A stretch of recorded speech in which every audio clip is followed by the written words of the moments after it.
Bismillahirrahmanirrahim. Assalamualaikum warahmatullahi wabarakatuh. Selamat pagi anak-anak Indonesia yang hebat. Selamat berjumpa kembali dengan Pondok Media. Pondok Media datang, belajar menjadi senang.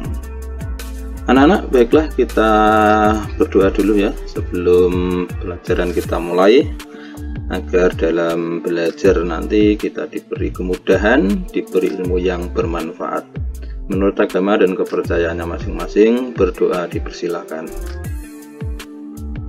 Amin. Baiklah anak-anak, kali ini kita akan melanjutkan tema 6 pada subtema 2, perpindahan kalor di sekitar kita, pembelajaran kelima. Mari anak-anak, perhatikan gambar yang ada di layar kalian ya. Ini gambar apa anak-anak? Anak-anak yang sedang berkemah. Siapa yang pernah berkemah? Nah, karena tahun kemarin dan tahun ini masih pandemi, tentunya cara perkemahan seperti ini ditiadakan. Tapi mungkin yang tahun kemarin kelas 4 masih mengalami perkemahan. Ada perkemahan nggak kelas 4 kemarin? Nggak ada ya. Nah, mungkin dalam tahun ini kalau pandemi sudah berakhir, kemudian di kelas 6 nanti suasana sudah memungkinkan untuk berkemah. Nah, kelas 6 kalian mungkin nanti bisa berkemah. Salah satu acara berkemah adalah seperti pada gambar yang ada di layar kalian tuh. Itu namanya acara api unggun. Nah, kalau satu kecamatan api unggunnya besar, yang ikut upacara pun banyak sekali. Nah, kira-kira anak-anak itu sedang apa ya? Dia kok memajukan tangannya masing-masing. Karena acara api unggun itu tentunya dilaksanakan malam hari. Suasana malam hari itu adalah dingin, sehingga mereka dengan begitu di hadapan api unggun akan merasa hangat, dan mereka mengajukan tangannya ya ke depan supaya tangannya terasa hangat. Nah, dari api unggun ke kalian itu ada bendanya enggak? Tidak ada. Tapi mengapa sampai panas dari api unggun sampai ke kalian? Nah, inilah yang akan kita pelajari kali ini. Kalau kemarin kita sudah belajar konduksi, konveksi, nah, sekarang kita akan belajar ini. Baik, kita lanjutkan anak-anak. Nah, ini percakapan Siti, Lani, dan Dayu dalam acara api unggun tadi. Yuk kita baca bersama-sama. Siti: ini pertama kalinya aku mengikuti perkemahan di sekolah, menyenangkan sekali. Lani: ini juga pengalaman pertama aku menikmati hangatnya api unggun bersama teman-temanku. Siti: ya, ternyata berada dekat api unggun seperti ini dapat membantu menghangatkan tubuh ya. Rasanya menyenangkan karena dapat mengatasi hawa dingin di daerah ini. Mengapa bisa begitu ya? Dayu: pertanyaan itu juga yang dari tadi ada dalam pikiranku. Bagaimana bisa panas dari api unggun itu dapat kita rasakan meskipun kita berjarak dari sumber api itu. Pada jarak jauh ini kita sudah dapat merasakan panas yang berasal dari api unggun itu. Sepertinya jika kita semakin dekat ke sumber api, pasti kita akan merasa kepanasan, bukan? Tempat kita berada saat ini mungkin tempat yang paling nyaman karena jarak kita dengan api unggun cukup untuk membantu kita menghangatkan tubuh kita. Siti: sepertinya pengamatanmu menarik, Dayu. Sebelumnya kita telah belajar tentang konduksi dan konveksi. Seperti berarti apa yang kita alami sekarang ini bukan contoh dari kedua cara perpindahan kalor itu. Mungkinkah ada cara perpindahan kalor yang lain? Nah, yuk kita pelajari bersama-sama. Nah, ini ada bacaan, yuk kita baca bersama-sama. Perpindahan kalor secara radiasi. Bagaimana panas matahari dapat sampai ke bumi?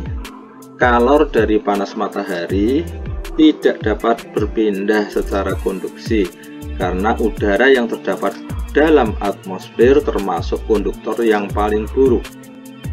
Kalor dari matahari pun tidak dapat menghantar secara konveksi karena antara matahari dan bumi terdapat ruang hampa yang tidak menghantarkan kalor. Jadi kalor dari matahari merambat ke bumi tanpa melalui zat perantara. Proses perpindahan kalor yang tidak memerlukan zat perantara dinamakan radiasi. Nah, sudah ketemu ya namanya ya, perpindahan panas ya, tanpa zat perantara namanya radiasi. Kita lanjutkan. Dapatkah kamu memberikan contoh lainnya perambatan kalor secara radiasi? Ketika kamu dan teman-temanmu pergi berkemah ke pegunungan, udara di pegunungan sangat dingin. Kita lanjutkan. Untuk menghangatkan badan, kamu perlu membuat api unggun. Nah, panas dari api unggun tersebut dapat sampai ke tubuhmu tanpa zat perantara. Perpindahan panas seperti ini dikatakan secara radiasi. Pernahkah kamu pergi keluar rumah pada siang hari yang terik dengan menggunakan baju hitam? Apa yang kamu rasakan ketika kamu keluar rumah pada siang hari yang terik dengan menggunakan baju hitam? Badanmu akan terasa panas. Hal ini disebabkan warna hitam merupakan penyerap kalor radiasi yang paling baik. Benda-benda berwarna hitam lebih banyak menyerap kalor dan memantulkan sebagian kalor jika dibandingkan dengan benda-benda yang berwarna putih dan berkilap. Sebaliknya, pada malam hari, orang yang memakai baju hitam merasa lebih dingin daripada orang yang mengenakan baju putih. Mengapa? Nah, tahukah kamu mengapa hal ini terjadi? Hal tersebut terjadi karena pakaian yang berwarna hitam menyerap kalor yang dikeluarkan tubuhmu. Ya, kalau kalian malam hari menggunakan baju hitam, tubuh kamu itu mengeluarkan kalor, ya, mengeluarkan panas. Kalau pakaian kamu hitam, karena warna hitam itu menyerap kalor, maka akan diserap sehingga di sekitar tubuhmu itu akan terasa dingin karena kalornya diserap oleh warna hitam tadi, baju kamu yang berwarna hitam tadi. Nah, tapi kalau warna putih akan memantulkan sehingga panas akan terperangkap di antara bajumu dan tubuh kamu sehingga akan terasa lebih hangat. Nah, gitu ya anak-anak. Kita lanjutkan bacaan tadi. Apakah yang dimaksud dengan perpindahan panas secara radiasi? Tentunya masih ingat, yaitu perpindahan panas secara apa tadi? Ya. Kemudian apakah perbedaan utama perpindahan panas secara radiasi dengan perpindahan panas secara konveksi? Nah, tentunya ada alat tanya yang meradiasi tadi. Nah, silahkan ditulis di sini. Baik, kita lihat perpindahan panas secara radiasi dengan perpindahan panas secara konduksi. Ingat kembali pelajaran yang kemarin ya, apa itu konduksi. Sekarang kita belajar radiasi, apa bedanya di sini ya. Bandingkan perbedaannya. Oke, nanti ditulis di sini. Dan yang nomor 4, jelaskan paling sedikit 3 contoh perpindahan panas secara radiasi yang kamu ketahui. Tadi sudah ada contohnya, mungkin kurang 1 atau kurang berapa, silahkan cari contoh yang lain. Oke anak-anak, itu untuk tugasnya dalam pembelajaran ke-5 ini nanti ya. Dan bahan ini memerlukan api, sehingga kalau di rumah kalian ada orang dewasa, ada ayah, ada ibu, atau ada kakak, silahkan dicoba Tapi kalau tidak ada, mungkin kalau kalian sendirian tidak usah dicoba karena ini berbahaya. Kalau ada hubungannya dengan api itu harus ada orang dewasa yang menunggui. Baik, alat dan bahan adalah 1 batang lilin, nomor 2 adalah korek api, nomor 3 penggaris.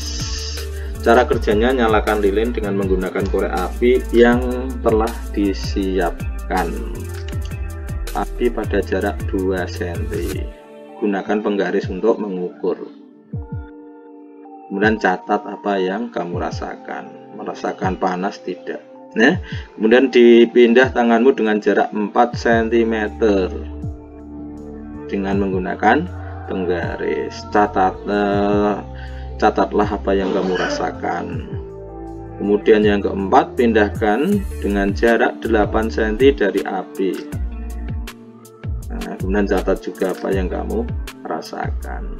Mungkin tidak kalian coba, tapi kalian akan bisa membayangkan ya, jarak yang kamu rasakan pada 2 cm, yang 4 cm, yang 8 cm. Bagaimana panas dari nyala api bisa kamu rasakan? Nah, ini pertanyaan, bagaimana panas dari nyala api bisa kamu rasakan? Nah, ini ada hubungannya dengan perpindahan panas tadi. Apakah nama perpindahan panas yang terjadi pada percobaan di atas? Nah, ini sesuai dengan yang kita pelajari hari ini. Sebutkan 3 contoh perpindahan panas lain secara radiasi yang terjadi di sekitar kita. Tadi sudah ada dalam pertanyaan tadi, jadi ini tidak perlu dijawab. Kesimpulannya dari percobaan yang kamu lakukan adalah semakin jauh yang kita coba kan jaraknya ini, maka semakin jauh perpindahan panas yang ada semakin berkurang. Semakin jauh semakin berkurang. Ya, kita lanjutkan untuk pembelajaran berikutnya. Ini adalah muatan pelajaran. Muatan pelajaran apa ini? Pola lantai, SPDP. Setiap pola lantai dapat dikembangkan menjadi beberapa pola lantai lainnya. Karena itu judulnya mengembangkan pola lantai tari daerah. Ya, setiap pola lantai dapat dikembangkan menjadi beberapa pola lantai lainnya. Contohnya tari saman yang memiliki pola lurus ke samping, kemudian dikembangkan dengan pola zigzag. Pola tersebut dapat merubah-rubah menyesuaikan irama musik atau gerakan yang berbeda dari sebelumnya. Nah, ini contoh pola-pola lantai ya. Ini tari saman horizontal, ini bisa dikembangkan dibuat zigzag sesuai dengan pola irama gerakan tari tersebut. Nah, ini tari skapur sirih mungkin bisa dikembangkan, ini pola lengkung ke depan, ini juga ya, lengkung ke depan, ini pola skimbat. Nah, pola-pola ini tidak melulu begitu saja, tapi bisa dikembangkan dengan pola-pola yang lain. Itulah namanya pengembangan pola tari tradisi tradisional. Demikian anak-anak untuk kali ini ya. Saya kira cukup sekian. Mohon maaf jika ada kesalahan. Jangan lupa yang belum subscribe ya, silahkan subscribe. Terima kasih atas perhatiannya. Billahi taufiq wal hidayah. Wassalamualaikum warahmatullahi wabarakatuh.